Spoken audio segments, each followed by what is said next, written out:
Both suffering and laughter cannot always be considered to be good, authentic, productive, healthy for ourselves as both men and women in the world, no matter who we are, what we represent, what we have in our lives. And just as there is no compassion without morality, that morality must involve compassion, and compassion must also be backed by morality. Similarly, education, wealth, riches, status, validation in the world don't prove anything because ultimately they are futile, insignificant, meaningless because they don't change us in significant, noticeable manners or ways. They don't give us productive, healthy, transformative habits, behaviors, actions, thoughts, talents, and they certainly don't provide us with that which we cannot handle, that which we don't have in ourselves, that which we're incapable of executing, that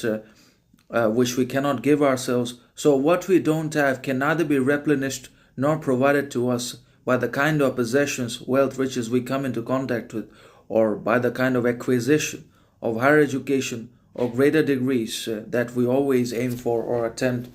to conquer in our lives in one or another. So, those external factors, as well as their achievement and acquisition into our lives, in higher education or greater degrees of possession, wealth, riches, and the continuous validation we seek or we get on social media, will not be able to provide us with all the qualities, talents, virtues in the world because virtue, personality, talent, authenticity, behavior, truthfulness, and other aspects and attributes require tremendous hard work alongside takes basically years of dedication, devotion, consistency, action, and basically straightforwardness, resilience, perseverance.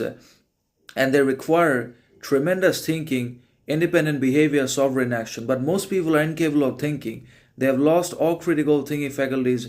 and powerful endeavors and independence, freedom. They either are now slaves to their own temptations, lusts, desires. They are enslaved by the education they sought, and they are also systematically controlled, conditioned by the active participation with all the constructs and institutions to think, behave, do, achieve, become a certain way and not transcend that boundary, because anyone that transcends becomes the victim of criticism anyways in one or another. So the man of individuality, sovereignty, freedom, talent, groundedness, critical thinking, reason, and endeavors will be directly criticized, condemned, opposed, challenged by the unconscious majorities and the repressed herd that don't know anything, that just don't have any clear understanding, profundity at all, but only the desire for all futilities, externalities in their lives, which has already then drained all of their significance, stagnated them, deteriorated them on the scale of humanity, but still that is a thing.